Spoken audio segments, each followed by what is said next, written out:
Il est 20h, mesdames, messieurs, bonsoir, voici les titres. Le ministre de l'Intérieur, Amédina Gounass, le général Jean-Baptiste Tine, à la tête d'une forte délégation, vient présenter les condoléances de la nation suite à des affrontements entre deux communautés qui ont fait un mort et de nombreux blessés. Inédit, ce soir, nous vous ferons écouter des voix sorties des âges, enregistrées il y a 100 ans, des voix de tirailleurs sénégalais dans un camp de prisonniers en Allemagne. Le trésor est remis à l'IFON par l'Institut Humboldt. Quelques 500 documents sonores qui pourraient être exploités par des chercheurs africains. Coup de balai à Dakar, près de 5000 tonnes de déchets déjà collectés par la SONAGED en cette période de fête. L'opération OGIAS aura mobilisé plus de 4000 agents du nettoiement pour garder nos espaces publics propres avant, pendant et après la Tabaski.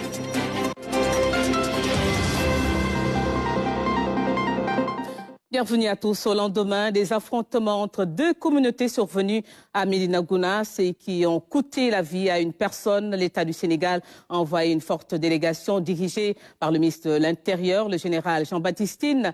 L'occasion saisie par l'autorité pour présenter les condoléances de la nation. Le général Jean-Baptiste Tine a rencontré les khalifes des deux communautés avant de se confier à notre correspondant sur place. On l'écoute. Je me suis rendu ce matin à Amédina Gounass, dans la région de Kolda, pour faire suite aux troubles qu'il y a eu là-bas dans la journée de la Tabaski hier.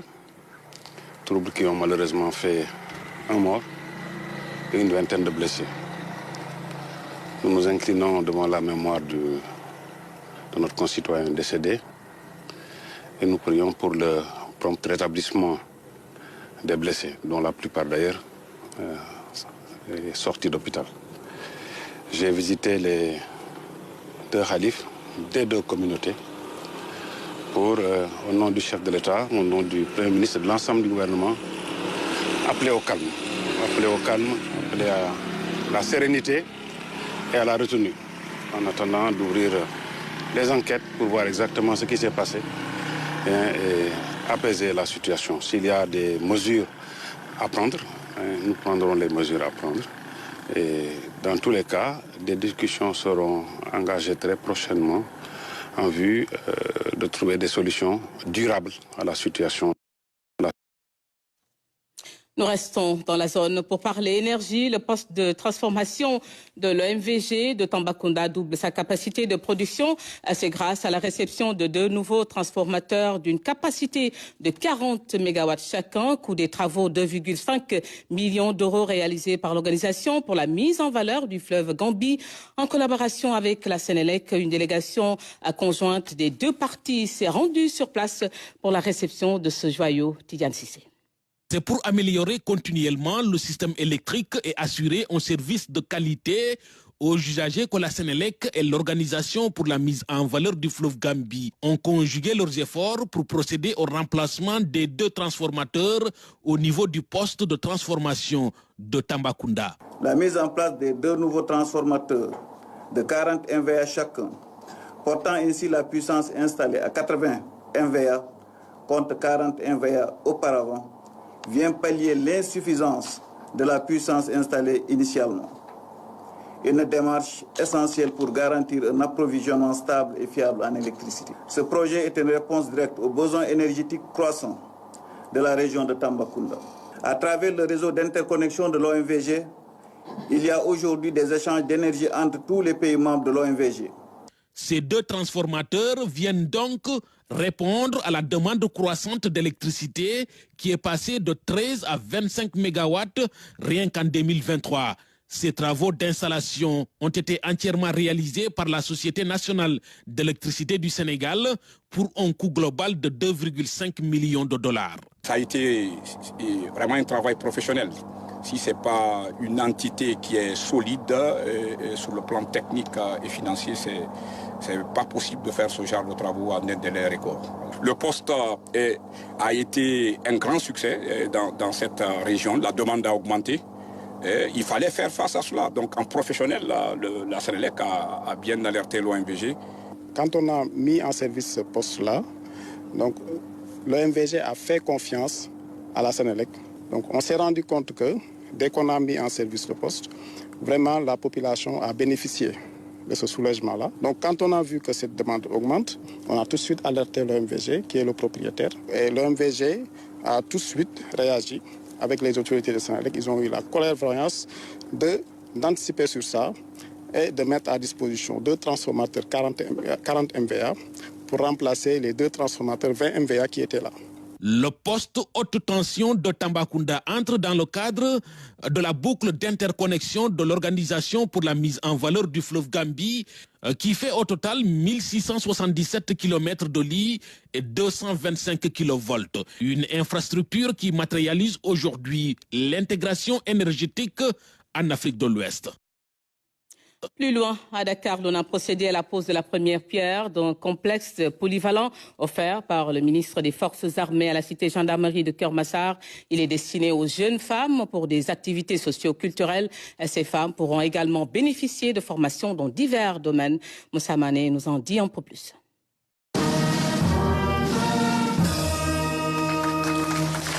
Un complexe polyvalent qui va contribuer à l'épanouissement des enfants, des jeunes, des femmes de la cité gendarmerie de Keur-Massar. La construction de ces espaces qui offrent plusieurs commodités entre dans le cadre d'un programme initié par le ministre des Forces armées. Il a pour objectif l'amélioration du cadre de vie des cités des militaires. L'installation d'un aire de jeunes, la construction du foyer multifonctionnel et également la réhabilitation future de la case des tout-petits contribueront respectivement, entre autres, à l'épanouissement de la jeunesse, à l'autonomisation des femmes et à la stimulation précoce de nos tout-petits. On est de le symboliser que l'armée que nous avons au Sénégal, c'est une armée nationale. C'est une armée qui œuvre pour la cohésion sociale. C'est extrêmement important. Aujourd'hui, il y a une symbiose entre vous, forces de l'ordre armée, et nous, civils. Les loisirs, la formation, l'apprentissage, le maraîchage, autant d'atouts qu'offre ce centre. Il verra le jour grâce au soutien de la Fondation de la Banque de l'Habitat du Sénégal, tandis que l'autre partenaire, qui est l'Institut des sciences de l'environnement de l'Université Cheikh Anta Diop de Dakar, a mis à la disposition de la cité plus d'une centaine de cocotiers pour reverdir l'espace et les rues de la cité. J'aimerais vraiment aussi demander aux jeunes de prendre soin de cet espace et de mettre en œuvre toute la discipline militaire pour que cet espace soit un exemple de réussite pour que demain d'autres cités aussi puissent s'en inspirer pour développer. Notre engagement à amplifier et à pérenniser nos actions d'entraide et de solidarité nous ont menés à la cité de la gendarmerie 1 de Keur-Massar, qui nous accueille ce jour grâce au dynamisme du ministère des Forces armées, qui a fait preuve d'une vision et d'un engagement appuyé à l'endroit des cités des militaires et des gendarmes. Une fois construit, le grand défi qui reste à être relevé, c'est la gestion, l'entretien des locaux et des espaces verts, d'où l'appel du ministère des Forces armées pour une mobilisation permanente des jeunes.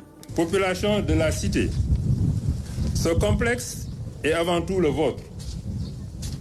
Je sais qu'il vous est très cher et que vous l'attendiez avec ferveur et enthousiasme. C'est pourquoi je vous invite à l'accompagner, à vous l'approprier, en définitive, à l'intégrer pleinement dans le projet de développement de votre cité.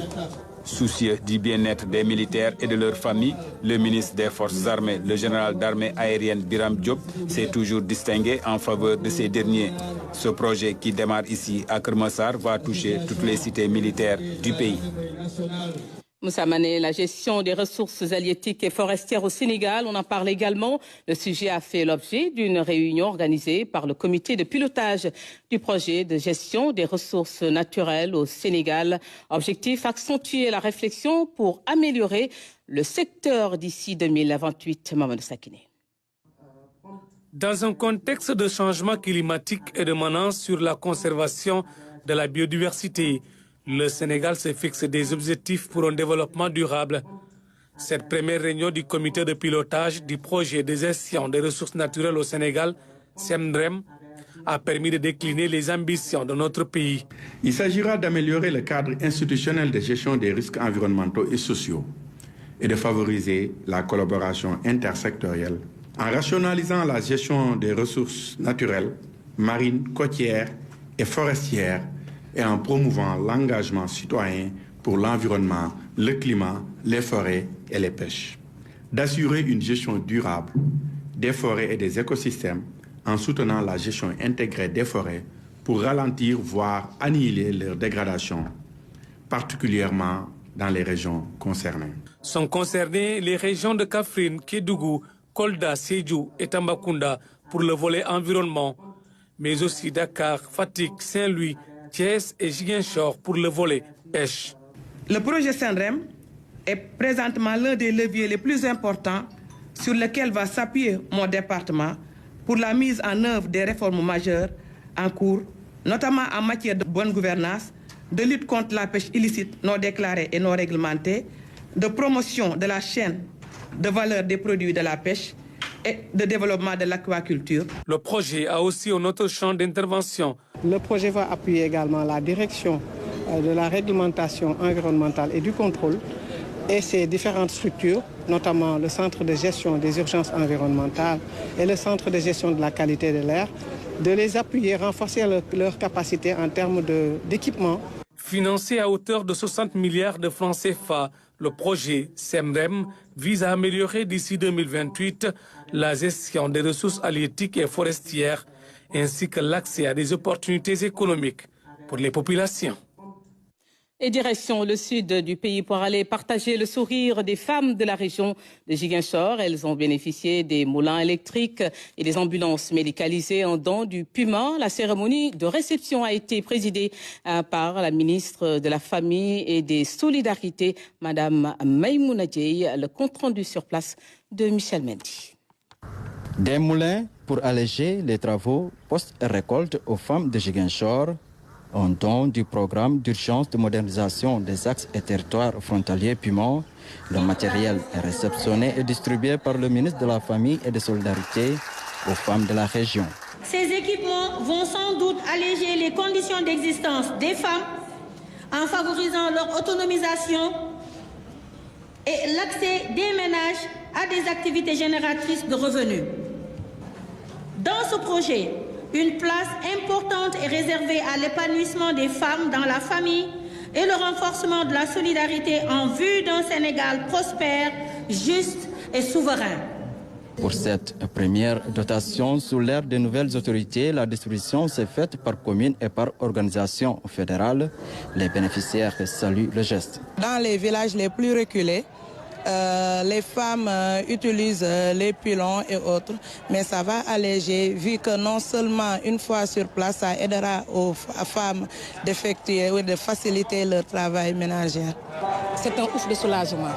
Nous savons tous que les femmes de la Casamance sont très fatiguées. Les femmes de la Casamance sont dans les rizières, elles sont dans les champs, elles sont dans les marchés, elles sont partout. Donc c'est de grandes battantes. C'est pourquoi nous sommes très satisfaits de cet acte. Ces moulins, au nombre de 35, sont accompagnés de 2 ambulances médicalisées. Pour le gouvernement, il s'agit de faire de l'équité sociale une réalité sur toute l'étendue du territoire national. Le chef de l'État, dans sa volonté d'améliorer sensiblement les conditions de vie des populations sénégalaises, a mis en place un projet de transformation systémique allant dans le sens de corriger les disparités et de promouvoir le développement économique et social du Sénégal. Les 2 ambulances remises présentement viennent s'ajouter aux bateaux ambulances affectés et livrés à Elenking par le Puma et 10 autres ambulances et vont faciliter les évacuations sanitaires par le relèvement du plateau médical. Le ministre Maïmouna Dieye promet de revenir au mois de juillet pour échanger avec les femmes sur les questions de financement afin qu'elles puissent mener des activités génératrices de revenus et être autonomes. Un don du programme d'urgence de modernisation des axes et territoires frontaliers. Dans la même dynamique, l'Agence nationale de l'aménagement du territoire a organisé un atelier de capitalisation sur la démarche des SCAD et de reconnaissance justement des limites territoriales. Donc cet événement vise à formuler des recommandations pertinentes sur les améliorations pour améliorer justement ces processus essentiels. Plus de précision avec Dame Silla. Cette rencontre constitue un cadre d'échange sur l'harmonisation des outils de planification spatiale pour une cohérence avec les outils de planification sectorielle et économique. Elle est en droite ligne avec l'objectif de la loi d'orientation relative au système national de planification. Nous sommes en face de plusieurs opérateurs, plusieurs acteurs, ainsi plusieurs méthodes d'élaboration de ces schémas de planification spatiale. C'est pourquoi nous avons jugé nécessaire, compte tenu du plan national d'aménagement et développement territorial et de la loi qui l'accompagne, et dans le cadre de la mise en œuvre du plan national d'aménagement et développement territorial, dans notre mission, mettre en place l'élaboration d'un outil qui sera partagé, accepté par l'ensemble des acteurs territoriaux. Pour faciliter la mise à l'échelle de ces outils de planification, ainsi que de l'appropriation de la méthodologie de reconnaissance des limites territoriales par l'ensemble des acteurs, l'ANAT a travaillé de concert avec des partenaires comme Procasen. La question des délimitations est une question très complexe. Elle ne touche pas simplement à des enjeux techniques, à des enjeux physiques. Derrière, il y a des enjeux sociaux, il y a des enjeux historiques et ça prend énormément de temps. C'est pourquoi nous avons commencé par les opérations et on progresse. Et au fur et à mesure qu'on rencontrera des contraintes particulières liées à cette délimitation des territoires, on interviendra et on prendra les dispositions qu'il faut. Bien sûr, avec l'ANAT qui est la structure, le service qui est autorisé à faire ces genres d'opérations. Le partenariat avec la GIZ a aussi permis à l'ANAT d'appliquer la méthodologie de reconnaissance des limites territoriales à travers le projet d'appui à l'amélioration de la gestion foncière au Sénégal, dans les régions de Kaolack et de Kaffrine. Aujourd'hui, on en a fait un atelier vraiment national avec l'ensemble des parties prenantes pour qu'ils puissent s'approprier du guide. D'abord, formuler des recommandations. Ils ont vécu des expériences éparses et on va les regrouper pour servir à améliorer ces 3 guides et pour en faire vraiment des guides qui seront portés par l'ANAT pour que ça soit institutionnalisé, mais aussi démultiplié dans toutes les collectivités locales du Sénégal. Cette rencontre de 2 jours permettra au terme de systématiser les démarches méthodologiques issues de l'élaboration des documents de planification spatiale et de reconnaissance des limites administratives. Et puis cette question, quelle gouvernance face au phénomène de la migration africaine? Le débat est posé par le Centre de recherche indépendante sur les politiques publiques en collaboration avec Osiwa. Un atelier régional s'est tenu à Dakar, des travaux scientifiques justement pour proposer des solutions afin d'échanger justement avec les décideurs sur les politiques publiques. Lamine Fall et Youssouf Kaba. Je suis au Sénégal depuis dans les années 92, ça s'appelle la Coupe d'Afrique. La migration est agitée, la question prend des proportions inquiétantes. Elle est au cœur des débats entre les experts des phénomènes migratoires. Le constat, c'est que plus de 84% des flux migratoires restent sur le continent africain, des Africains. C'est-à-dire que les gens qui sont de l'Afrique de l'Ouest migrent d'abord prioritairement en Afrique de l'Ouest, sans parler des migrations même internes. La migration intra-africaine l'emporterait sur la migration externe. Cet atelier régional de restitution est une opportunité pour les spécialistes de corriger les données actuelles sur les principales tendances migratoires en Afrique. On se rend compte qu'il y a très peu qui migrent vers l'Occident. Or, quand on écoute les débats, quand on voit ce que la presse en dit, c'est que, en tout cas la presse surtout occidentale, c'est que les Africains sont en train d'envahir l'Europe. Alors que on voit que les migrations des Africains représentent à peine 3% au niveau mondial. La migration est avant tout une migration du travail. Les populations se déplacent à la recherche de meilleures conditions de vie.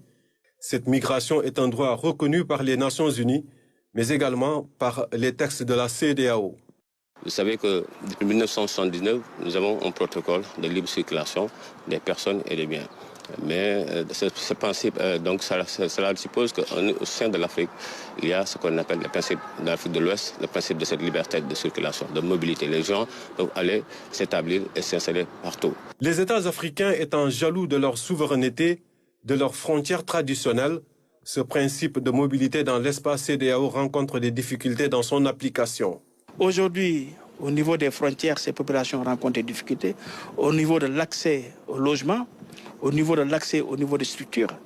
Je pense que ce sont des choses qui ont été relevées. IPAR, centre de recherche indépendante sur les politiques publiques, entend valoriser les migrations intra-africaines afin d'en faire une potentialité plutôt qu'un problème. Je suis CEDEAO. Je suis vraiment CEDEAO. Je suis guinéen, je suis sénégalais, je suis malien, je suis toute la CEDEAO.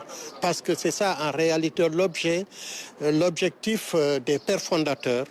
Pour une meilleure connaissance des questions migratoires, IPAR a effectué une enquête sur les migrants dans 4 pays d'Afrique de l'Ouest, que sont la Guinée-Conakry, la Sierra Leone, le Niger et le Sénégal. Des travaux scientifiques qui, à coup sûr, vont éclairer les décideurs politiques. À l'actualité internationale, justement marquée ce mardi par la visite de Vladimir Poutine en Corée du Nord, visite d'État de 48 heures qui inquiète la communauté internationale. Les 2 pays isolés du reste du monde veulent renforcer leur partenariat. Et Dramé. Cette visite marque la volonté des 2 pays d'accélérer le rapprochement. C'est la 2e fois que le président russe se rend en Corée du Nord. La première fois, c'était il y a plus de 20 ans et il avait été accueilli par Kim Jong-il, père de l'actuel dirigeant nord-coréen. Mais plus récemment, en septembre, c'est Kim Jong-un qui avait rendu visite à son homologue russe. Les 2 pays, au banc de la communauté internationale à cause de la guerre en Ukraine, et la dictature espère signer un accord de partenariat stratégique. La Russie utiliserait des missiles nord-coréens en Ukraine alors que la Corée du Nord souhaite profiter de la technologie russe en matière spatiale. Vladimir Poutine a d'ailleurs déclaré beaucoup apprécier le soutien ferme de la Corée du Nord à l'opération militaire de son pays en Ukraine et sa solidarité sur les grandes questions internationales. Cette visite n'est pas vue d'un bon œil par la communauté internationale, notamment les États-Unis. Elle intervient dans un contexte marqué par des tensions à la frontière entre la Corée du Nord et sa voisine du Sud. Sur place, des tirs de sommation ont été effectués, ce qui tend un peu plus les nerfs de la communauté internationale. Juin 2007, juin 2024, voilà 17 ans que nous quittait Ousmane Sembène. La vieille ville célèbre l'homme de culture, l'occasion de revisiter l'œuvre de l'écrivain cinéaste en guise donc de référence pour la jeunesse africaine. À Saint-Louis, la cérémonie a été marquée par des échanges autour de la régulation des médias tenant compte des avancées technologiques. Abdouad. L'écrivain cinéaste Ousmane Sembène continue d'inspirer étudiants comme chercheurs à travers ses productions, 17 ans après son décès. L'association d'Ari Sembène remet sur la table ses œuvres phares qui servent toujours de référence. Donc il ne s'agit pas de rendre hommage. Nous avons déjà rendu hommage à Sembène Ousmane de son vivant en 2005. Il s'agit de prendre des thématiques, des ressources de l'œuvre littéraire et filmique de Sembène Ousmane, source de développement, et le rendre aux populations. Et cette année, la thématique est la régulation coordonnée de l'audiovisuel et de l'Internet, un impératif en Afrique. Cette thématique a fait l'objet d'une leçon inaugurale de la part du journaliste Ibrahim Baroum. Il est revenu sur les défis de la régulation des médias à l'ère des réseaux sociaux et de l'intelligence artificielle. Nous avons beaucoup travaillé sur la critique audiovisuelle et nous nous sommes rendus compte que quand le CNRA ferme les fenêtres, ferme les portes des dérives, eh bien les dérives passent par la fenêtre de l'Internet. Et qui sont ceux qui le font? C'est des Africains, c'est des Sénégalais. Donc, on ne pourrait concevoir que l'Internet est une fenêtre ouverte sur le monde et qu'on doit dire ce qu'on veut, diffamer, insulter, et même dans les séries de télévision, agresser des ethnies, agresser des communautés, et vous dites que parce que c'est tout simplement l'Internet, il n'y a pas de censure, il n'y a pas de régulation. Pour parer aux dérives d'Internet, Dari Sembène insiste sur l'éducation au numérique. Les Sénégalais, par exemple, utilisent le téléphone à tel point que si on ne fait pas attention, le développement ne sera pas au rendez-vous. Dans cette durant cette commémoration avec le panel de la jeunesse.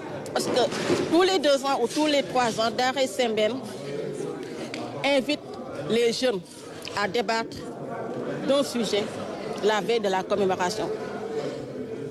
Hier, les jeunes ont débattu sur la relation entre le CNRA et une ouverture vers le numérique à l'Université Gaston Berger de Saint-Louis. À chaque édition de la commémoration, les œuvres d'Ousmane Sembène sont revisitées et adaptées aux défis qui attendent la jeunesse. Autre anniversaire de disparition, toujours dans la capitale du Nord, celui du capitaine Charles Thiororé, un nom qui renvoie au Prytanée militaire de Saint-Louis. L'école commémore le 84e anniversaire de son patron, Charles Thiororé, un tirailleur sénégalais d'origine gabonaise, un symbole de l'engagement et du sacrifice. Nous retrouvons Abdouad. Après 4 journées de durs combats, un officier du grade de capitaine refusait obstinément d'exécuter l'ordre qui lui était donné par l'adversaire de se rejoindre aux tirailleurs. Charles Thiororé, c'était son nom. Charles Thiororé a l'honneur à l'occasion du 84e anniversaire de sa disparition. Le Prytanée militaire de Saint-Louis lui rend un vibrant hommage et se rappelle le grand officier qu'il a été.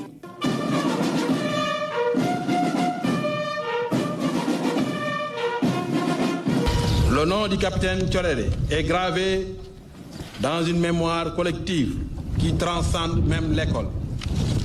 Il a incarné des valeurs qui doivent vous inspirer et que je vous laisse en viatique.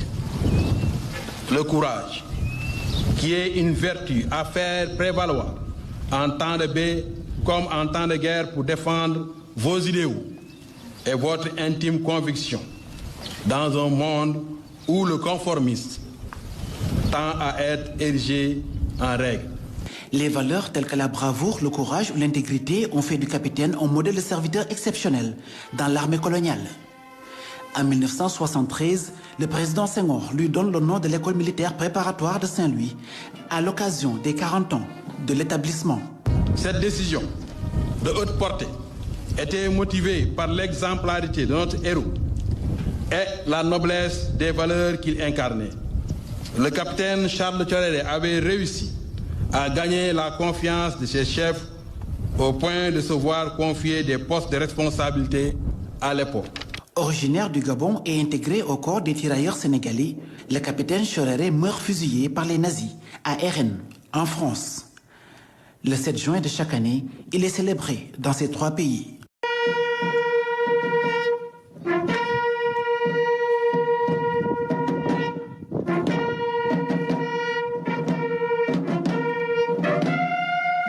À l'heure où nous célébrons son 84e anniversaire d'essai, au Prytanée militaire de Saint-Louis, se tient également à Libreville, au Gabon, la célébration du même événement, présidée par le président de la République.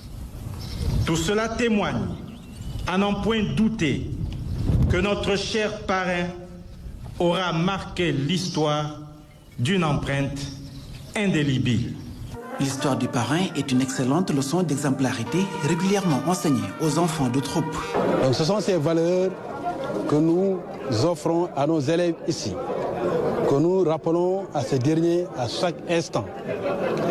Donc, et qui entrent en droite ligne avec les missions de l'école, qui n'est pas seulement de donner un enseignement général académique à nos élèves, mais surtout d'éduquer ces élèves. Donc ces valeurs représentent une importance au vu de ce qui se passe actuellement dans le monde et même dans nos pays, où, comme je l'ai dit dans mon discours tout à l'heure, le paraître souvent est mis au devant.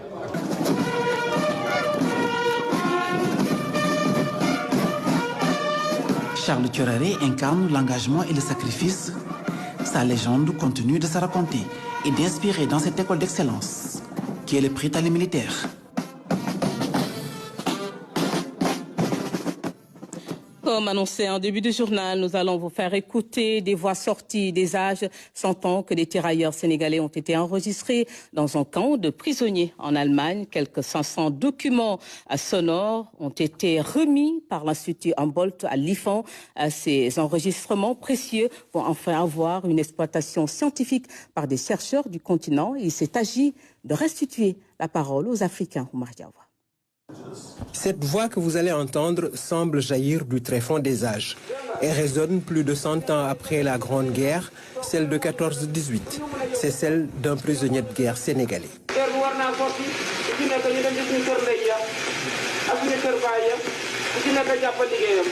Le nombre de ces enregistrements tourne autour d'un demi-millier. Et même si le son grésille, on est fasciné devant les récits de ces anciens combattants défiant le temps.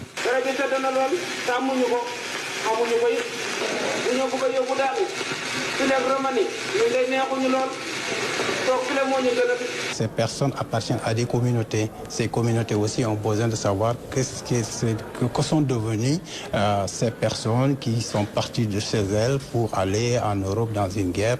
Il y a certains qui ne sont pas revenus. Beaucoup ne sont pas revenus en effet de ces terres froides d'une Europe unique qui pourtant a fait appel à la force noire d'horizons différents avec une mosaïque linguistique. Les langues, ici par exemple au niveau du Sénégal, il y a le Wolof, il y a le Pulaar, il y a le Mor, mais il y a aussi d'autres... Quand on dit tirailleurs africains, ce n'est pas seulement des Sénégalais, mais il y a aussi des langues baoulées, le Hausa, le Hassaniya, la Mauritanie, il y a aussi le german. Dans les années 40 déjà, ces ressources audio avaient commencé à intéresser des chercheurs européens qui en ont fait une exploitation sous le prisme de l'idéologie coloniale. The sound recordings were made during the First World War, which was a colonial situation. And since then, in the 1930s, 40s, the research on these recordings was colonial research. And we've thought about it a long time to give the recordings to the IFAN, the African institution, so that we can sort of decolonize the research on the sound recordings, which I think is a very important step. Les enregistrements sonores rendus sont arrivés avec des métadonnées et des fiches de renseignement, tous matériels et avant tout destinés à divers chercheurs. Ça peut être des historiens, ça peut être des anthropologues, ça peut être des linguistes. Il y a différentes disciplines qui sont intéressées par des recherches autour de ces documents-là. Ces documents feront l'objet d'études attentives, croisées et transversales. Sans doute, ces recherches révéleront-elles le sens profond de ces mots obtenus sous la contrainte et décrivant des mots, des douleurs. L'artiste chanteur Wally Ballago Seck a été choisi comme ambassadeur de la RTS. C'était hier lors de la soirée spéciale Tabaski sur les antennes de votre télévision nationale. La RTS a ainsi communié avec l'ensemble des spectateurs et téléspectateurs qui ont passé de bons moments de télévision. Amadou Diallo. Pour la Tabaski 2024, la RTS a mis les petits plats dans les grands. Un plateau exceptionnel avec le chanteur du peuple. Wally Ballago Seck a ainsi enflammé le plateau de la télévision des grands moments.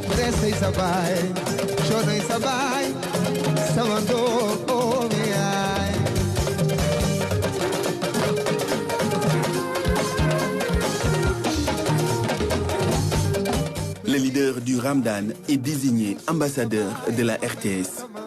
Alors je suis content, je suis vraiment content et fier du directeur, M. Papalénian. Merci pour cette nomination, ça me touche vraiment. La télévision nationale a tout mis en œuvre pour un parfait déroulement de la soirée. Un spectacle son et lumière bien apprécié par les spectateurs. Nous sommes tous heureux et fiers de la RTS. C'est une grande télé, la télé nationale. C'est la télé nationale, quoi. Ça fait longtemps qu'on n'a pas vécu de tels événements et on en a besoin. Nous sommes soulagés. La Tabaski s'est vraiment très bien passée. La mort sanctiselle, mention spéciale. C'est un directeur. Je l'ai dit tout à l'heure sur scène, mention spéciale à votre directeur général. pour son audace dans l'innovation au service des Sénégalais.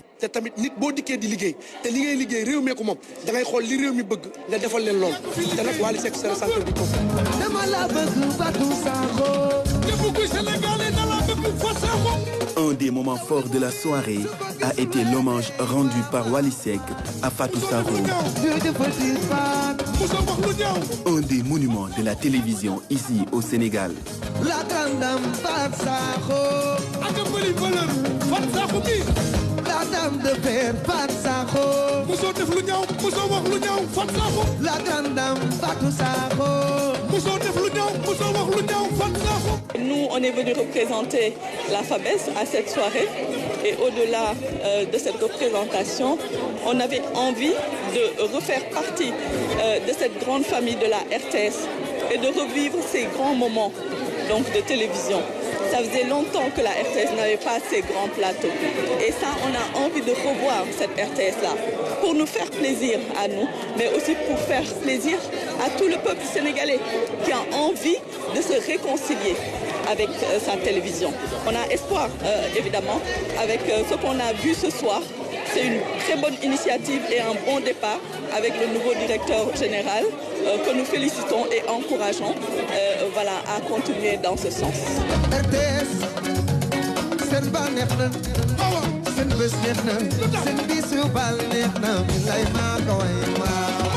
La soirée spéciale Tabaski avec Wally Balago Seck sur la RTS a été un grand moment de télévision qui a retenti au Sénégal et dans la diaspora.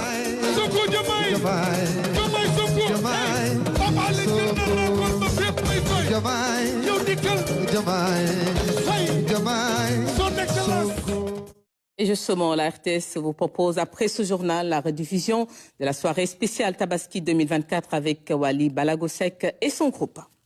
Lendemain de Tabaski, Dakar offre une image reluisante, vous allez le voir, résultat d'une vaste opération coup de poing qui a mobilisé plus de 4000 agents du nettoiement en 540 rotations, près de 100 000 tonnes de déchets déjà collectés dans la capitale. Par ce coup de balai, la SONAGED va ainsi garantir la salubrité publique avant, pendant et après la Tabaski. Nous les avons trouvés sur le terrain. Suivant ce reportage d'Amadou Diallo. Le ministre de l'Urbanisme, des collectivités territoriales et de l'aménagement des territoires en mode éboueur avec les agents de la SONAGED. Le dispositif mis en place pour gérer les déchets a démontré son efficacité.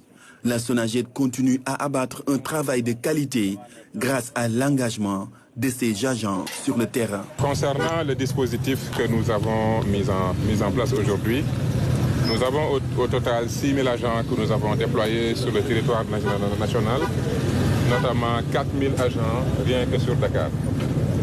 Nous pouvons compter quasiment 543 tensions qui ont été respectées aujourd'hui. Et rien qu'à Mbobes, nous avons évalué environ 4 500 tonnes de déchets que nous avons pu collecter. Et c'est l'occasion pour moi véritablement de remercier véritablement nos agents au niveau de SONAGED. Ils ont fait un excellent travail.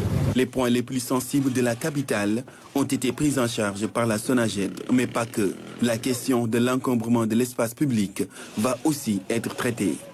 Ce qui rend le plus difficile le nettoiement, c'est les encombrements, c'est les points d'encombrement. Et c'est très difficile pour nos agents d'y avoir accès. Souvent, c'est des tables, c'est des choses qui bloquent le passage. Des fois, on a certains équipements, on a du mal à manœuvrer.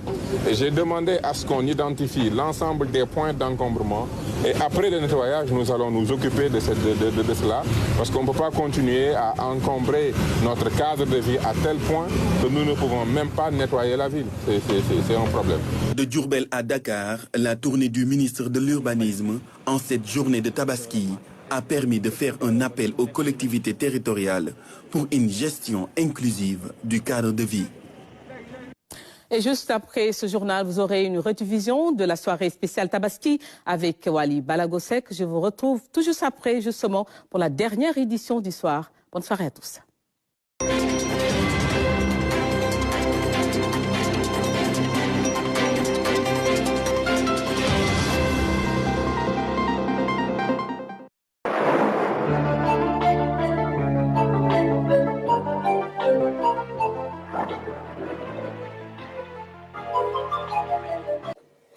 Bonsoir chers amis téléspectateurs, une période de tabaski pluvieuse dans plusieurs localités dans les régions de Kédougou, Séyou, un peu vers Ziguinchor et Kolda.